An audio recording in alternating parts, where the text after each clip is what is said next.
show up, but even as I wrap it up, I want to play you a video of a young girl who's talking about this BBI. And when you listen to her, then you get the sentiment of Kenyans out there. Politicians, we hear you, but allow us to read this document. 47 million Kenyans out there, not even quarter have seen or read this document. So before we start having a conversation about whether or not we want a referendum, or whether or not we want this to go through Parliament, you need to allow Kenyans to read the document. And for a good number of you, it would be even important for you to ensure that your people get this document. Facilitate your people to have this document and talk about it. Look at the issues in it before we start deciding, do we want this or do we want this? Let's listen to that little girl, that young lady who was talking about the BBI. And on that note, allow me to say a very big thank you to Pamela Odhiambo, who's the Migori woman representative, who was speaking to us from our I&M studio, and Alice Wahome as well, Member of Parliament Kandara, who spoke to Sophia Wanuna. Let's listen to that young lady. Then perhaps it will put some sense into leaders in this country. Last week venye launch ya BBI ili happen on Wednesday, tuliambiwa hii document tunapewa tusome, tuelewe, tupeane maoni, ibadilishwe before implementation. Wiki haijaisha. Leaders washaanza kuargue whether tutago parliamentary system or referendum way. Wapi maoni ya mwananchi? Hakuna mwananchi mwenye amepeana maoni yake for rectification ya BBI report bado. Hakuna leader mwenye amejitokeza akasema najua hawa wase hawana civic education, let me try to explain what the BBI report is all about. Kwa BBI report hakuna mahali inaketa to the women who work so hard every day to make a living and feed their children.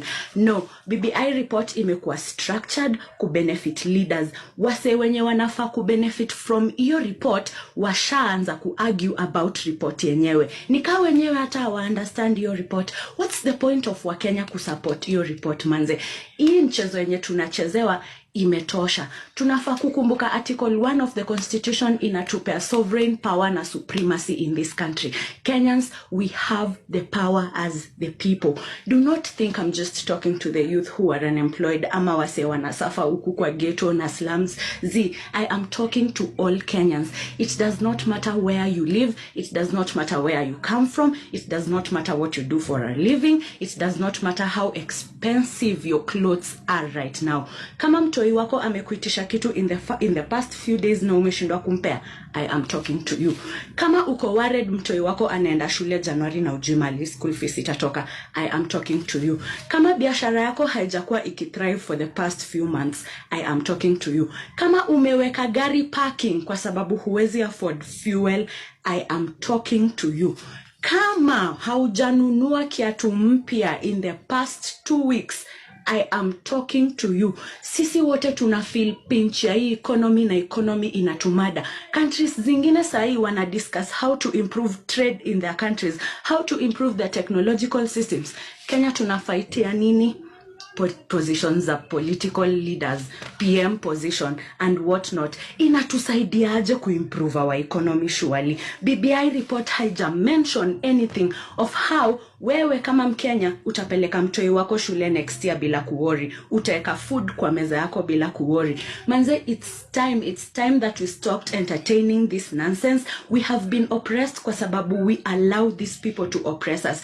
We have the power to say no. We are the ones who put them in these positions and we have the power to take them out of these positions. Man, it's time to take them out of this position. Article 1 part 2 of the constitution inatupea option ya ku either exercise our sovereign power directly ama through our representatives.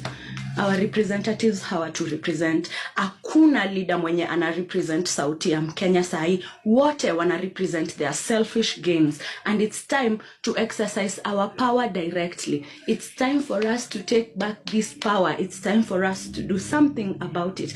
And if you're not mad enough, I don't know what's wrong with you, man. I don't know what's wrong with you. Ina take effort ya kila mse in order to bring change. I might talk and scream and shout for as long as I want to, but as long as niko peke yangu manze hakuna change itakam. It's important for us to understand that yes, tuko very diverse, but then there is unity in our diversity, and unity is strength.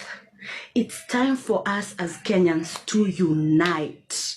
Let's all come together. One voice is not enough, but 44 million voices are more than enough. They're not going to kill all of us. And if they want to kill all of us, let them kill all of us. Whom will they govern then? Watakuwa wana govern akina nani? It's better for us to die fighting than to live on our knees. If you're looking at your child right now and you cannot give your child a sweet because you are unable to, kwa sababu kesho utakosa fare ya kwenda job, stand up.